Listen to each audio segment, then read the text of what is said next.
Hey everyone, this is Kunal Jovar, CTO of OpenWater, and I'm here to share with you how we built a support department meant to serve our customers. And hopefully you could learn a couple of things to apply at your own organization if you're looking to improve the way that you deliver customer service and support.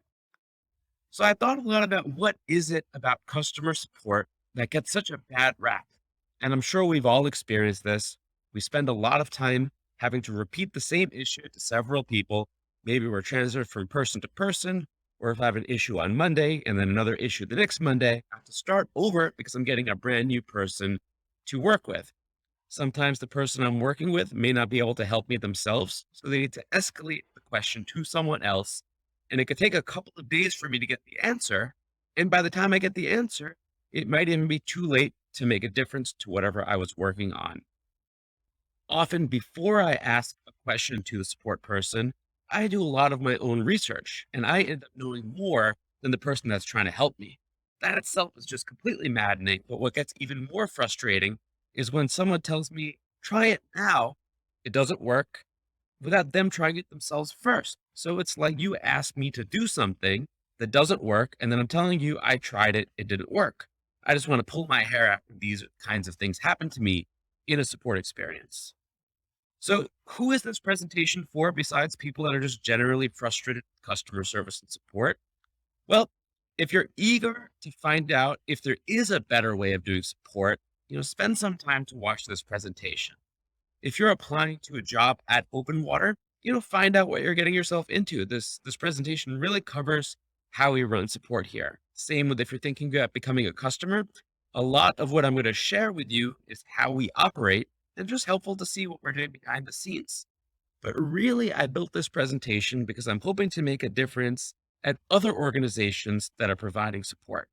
So if you're a support desk at a tech company, I hope you take what we're providing here and you you make action of it. You make things happen at your organization to do better. And same with if you're one of our customers, which are typically trade associations, if you're running a membership services desk, you probably have a lot of the same frustrations between your members and your support organization. So please take what we're sharing, make a difference, and hopefully we can have better customer service and customer support throughout society. So I'm going to tell you that OpenWater has support like no one else. And I'm telling you, you're not going to believe me unless I show you the stats behind what our reality is. So here is the data from our support system from the last 6 months, January 1st through June 30th.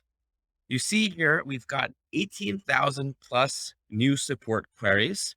And during business hours, the median support time was under 10 minutes. And the average time to fully resolve someone's problem, which means that they put the request in, we acknowledge the request, we research the request, we sent back the request, they ensure that the request was correct, and they acknowledge that the issue could be closed, was an hour and 45 minutes. So we're going to dive further into the numbers, but I really wanted to start off showing you that we run a high volume support department by getting people the right answer reasonably quickly with incredibly high conversation ratings. So our playbook for support, how do we accomplish this? It was to ensure that anything we can do as support, our customers should be able to do also. This means that every question that could come up should be answered from documentation. And if we come up with a question that has an answer that isn't documented, we should have a process to make sure that it gets documented soon. With regards to the OpenWater software itself, we need to make sure that there's no special capability. For example, just because our support can talk to the development team, it shouldn't mean that our support can do special things that our customers can't. So if it can't be done, we should have an API for it. And finally, as a software company, we always heard of the difference between bugs and issues. Well, we've decided that any issue that comes up that can't be supported by our support staff should be treated like a bug. So issues are bugs, bugs are issues. And then we ask of ourselves, can we strive to have no bugs and no issues? So this playbook is tough to implement, but I'm going to walk you through the steps we've taken here at OpenWater to make this our reality. We also have a guiding principle, which is that work gets done. That's ultimately what makes people happy. So productivity is our guiding principle. In order to have productivity, the software needs to be reliable. The software is virtually bug free. People can count on it. That means every hour they spend in the software is hour of work getting done. Similarly, if we invest time to make sure the software runs faster and faster, that means that less time can be spent in the software. So every minute that's spent in the software can become productive time. Finally, you realize that if we start believing in a concept of undo, we can turn mistakes into a quick oops that's a quick fix instead of a blameful recovery. So, an example of that is if someone accidentally deleted information, they should be able to undo that delete. In a previous mindset, we would consider that, oh, customer made a mistake, customer deleted data. It could take 2 or 3 days for us to do a data recovery, right? So, if we started realizing that, let's take the common oopses, the common mistakes, and making it easy to undo those things, we return our focus onto productivity. So similarly, if customers are happy and customers are productive, that's a really good start. With regards to our staff, if they're answering good questions, well, then they're a mindful support team, not a mindless team that's just answering as many questions as possible. So if we go through our playbook on what it means to be a mindful support rep that's working on good questions, we focused on having a good baseline of the system so that, as I mentioned, the system is reliable, the system is fast.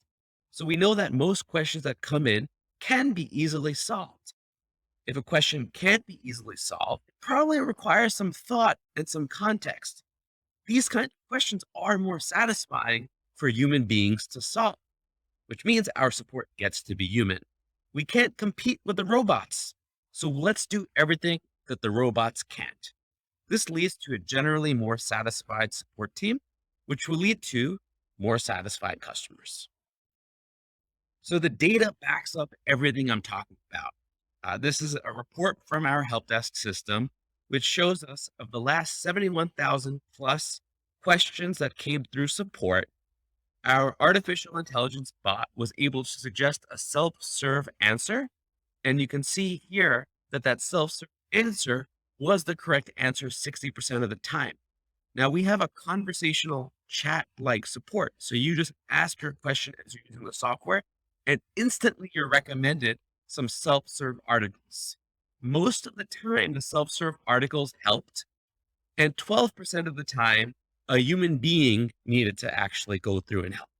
So when we look at the data, we see that if we follow the playbook of what I'm suggesting here, over time, the robots can answer most of the questions, and then the humans can be humans and provide really good answer to the long tail of questions. The combination of all of this is what results in just an incredible, quick experience for people to get support, get the right support, and remain productive in the platform. I talked about that this help center, this documentation. So you can see here that articles were in the documentation system over the same period 77,000 plus times. Of the 77,000 plus times, 7,000 of those came from people that went to the help center first. The other 70,000 came from the artificial intelligence that suggested an answer to someone asking a question.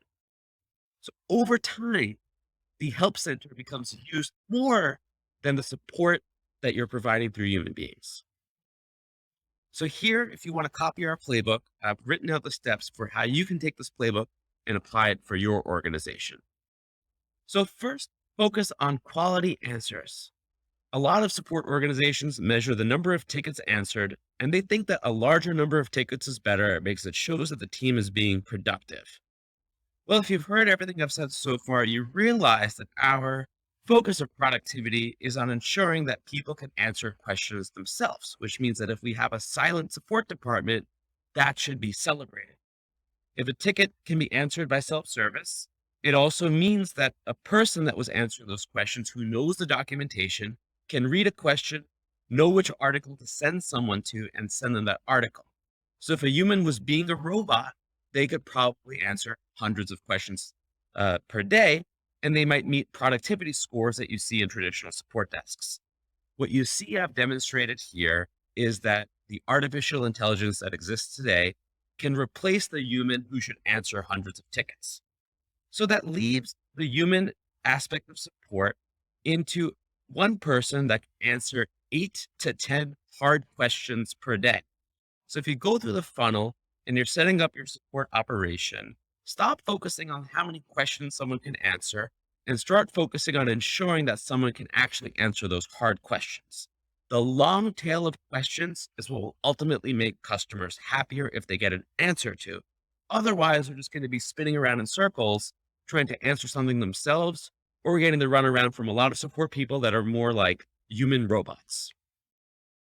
Similarly, focus on quality, then focus on context.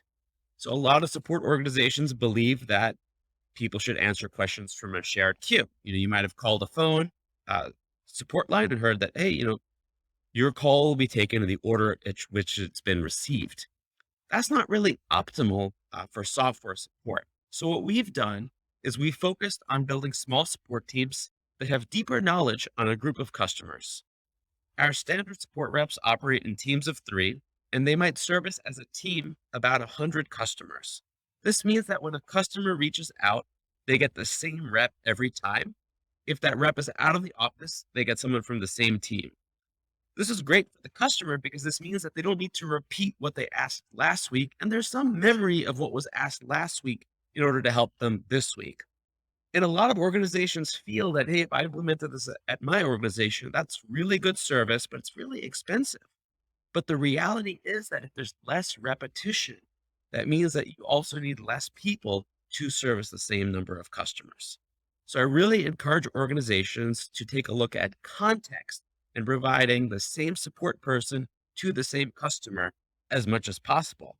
I mean, our data is unbelievable, but I keep saying the reality is that we run an efficient team that makes people happy by following these principles.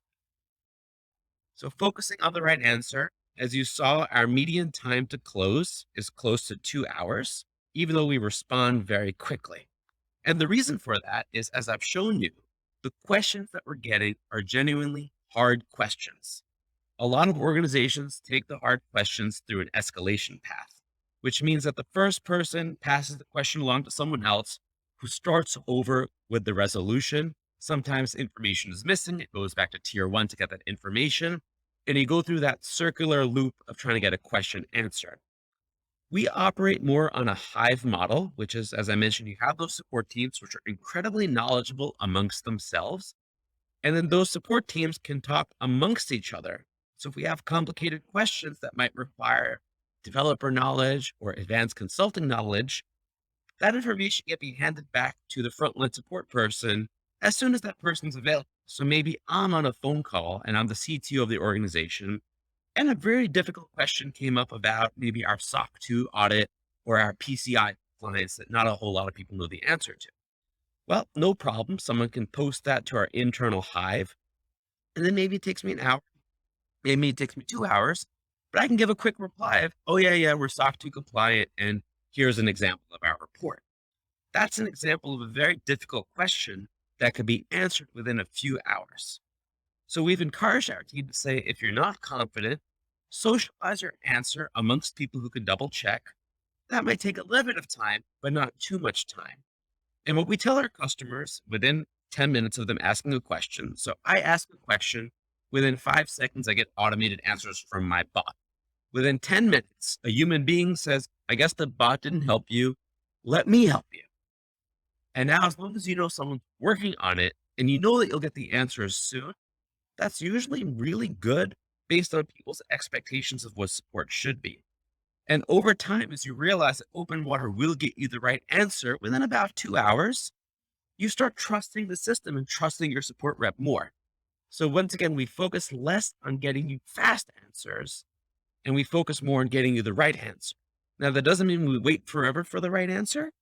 We strive for a few hours. And as you can see here, the median time to close those 18,000 questions over the last 6 months was under 2 hours. And that includes the time for the customer to acknowledge that they're happy with that answer. Next, how do we deal with escalations? So we are a software company. Bugs will happen. But when bugs happen, we embrace the service element of a bug. So when a bug happens, the first step is that we've invested in people within our support organization who are really good at writing tickets for the developers. A lot of organizations simply copy and paste what the customer reported and pass that to the developer. When that happens, the developer often doesn't have enough information to resolve an issue, and it's back to square one, and it can take multiple days to fix an issue. The next thing that happens is an organization will pass the customer information to the developer. The developer will say it's fixed. The customer support rep will tell the customer your issue's been fixed. The customer will try, and it's like back to square one. Things don't work. It's frustration.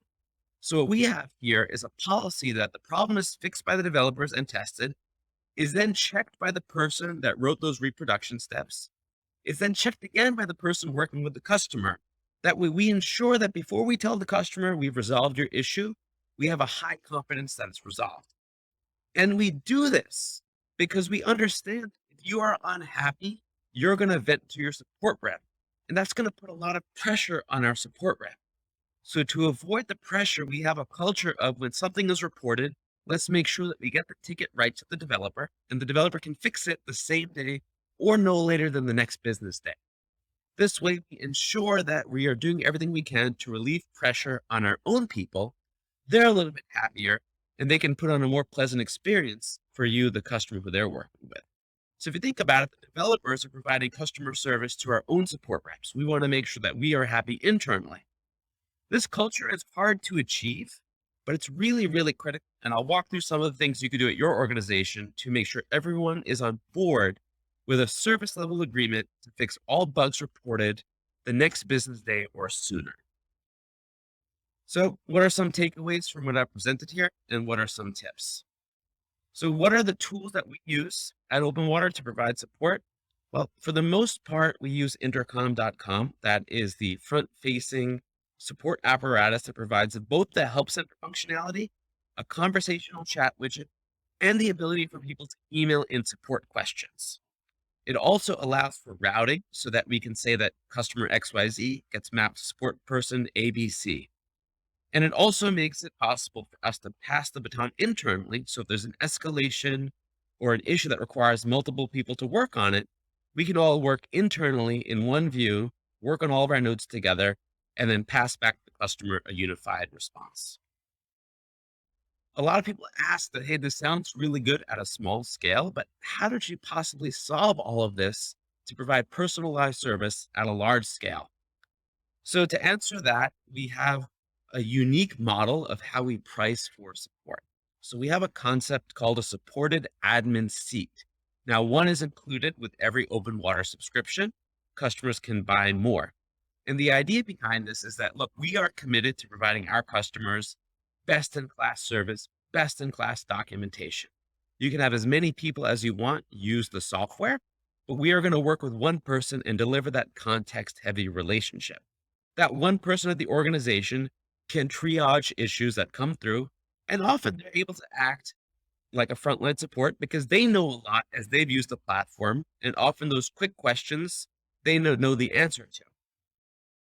This also allows us to provide that one person a very high degree of service and a high team of service.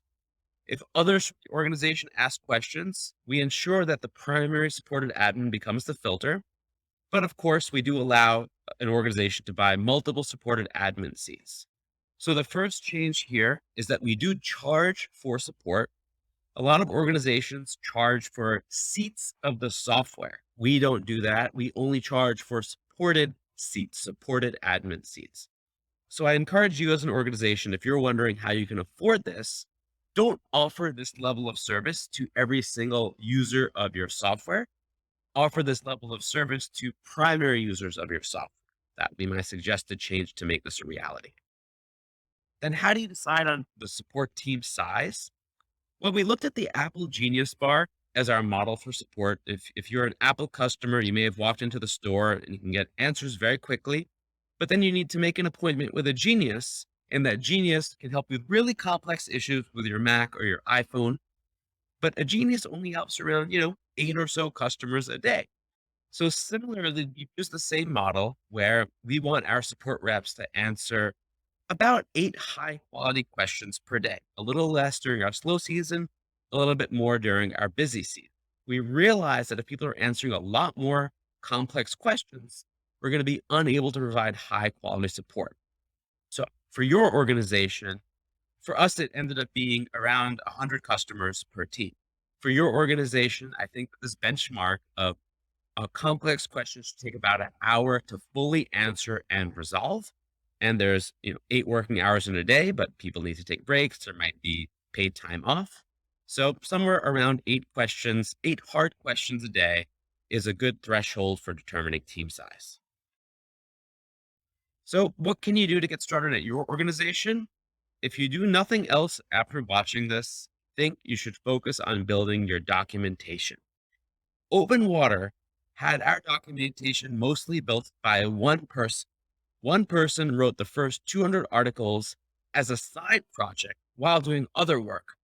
This was because there was a tunnel and there needed to be a light at the end of the tunnel. So just this idea of, okay, as long as I keep documenting what I'm doing over time, the system will be able to answer questions and I can spend more time on documentation. So if you are struggling to get authority from your organization to build a lot of articles in one go, take on one article a day or even one article a week if you have no time. Do one article a week. After 1 year, you'll have written about 50 articles. It's normal to get writer's block. It's normal to feel overwhelmed. But if you track the number of times your articles are being viewed, which Intercom allows you to do, you'll be motivated keeping on this quest. And after you have critical mass, you'll start to realize that the views of the articles will start to skyrocket and it'll reduce the load of questions you're getting on an individual basis. Step two, which is harder. So, step one, you have full control over yourself. Step two is to get a commitment of quality from your developers. If you understand the developer mindset, they're currently being pulled in many directions and they have to balance both feature requests, perhaps from your sales organization, to reliability from existing customers. It's really hard to do both.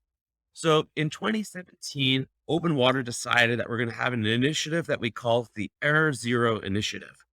We decided we're going to guarantee 1/3 of the team is always working on active errors or on improving proactive performance if there are no errors currently reported. We use a software tool called Raygun, which shows us how many errors our software is experiencing in the wild. And then we use chaos engineering, which is automated tooling that pretty much clicks around like a maniac all across the website constantly to try to break the software. These two tools your engineering organization can adopt, and it'll give you insight on how many errors are happening that aren't even being reported. You can track that along with the errors that are being reported. And over time, similar to those help articles, if you're only fixing one error a week proactively, that might be one error that's not reported by users. After doing this for a couple of years, now it'll take a couple of months before you see even any ounce of benefit. But once you start seeing benefit, it'll take about 2 years to fully see dramatic changes. So today, Water has virtually zero errors on a day-to-day basis that are traditional software errors, like a crash report. We still, of course, have lots of issues reported by customers, which we deal with. But in terms of software quality, it took about 2 years from when we started this initiative until we achieved our first day of getting no reported errors. So in closing, if you could focus on context and quality, those are the attributes that help you run a very successful support organization. So context means giving the customer the same person to help them every time. It'll reduce repetition. Context also means making sure everything is documented. That way troubleshooting is transparent. Did you try this article? Did you try that article? Okay, you've tried all of that. That must mean this is a hard question. Let me spend some time to really look into it. And then quality. A simple change you could make is making sure that you provide screenshot proof that you've tested whatever the customer has asked for before passing it back to them. And if you start measuring satisfaction rather than number of tickets, you'll realize that there's a reward in having to deal with less questions than before rather than dealing with more questions than before. Finally, here are a list of the tools that we use at OpenWater. For the first couple of tools, they have nothing to do with us. They're just tools that we use. So we recommend them. We're not affiliated, nor do we receive any benefit from these tools. So we use Intercom as our primary support vehicle. That is for the help desk, and that is for being able to put in a conversational ticket and getting tickets from emails, routing tickets amongst our team members. For software error tracking, I mentioned Raygun. So Raygun is a tool that gives our developers visibility into errors, whether or not a user reports them. We can see if a crash report has happened. We use continuous testing. So that means that every time we make a change to our software, we're doing thousands of automated tests to make sure that the change we made ensures that things still work. The software for that is called TeamCity, and it's provided by a publisher named JetBrains. Finally, I didn't even talk about how we train up and teach our team.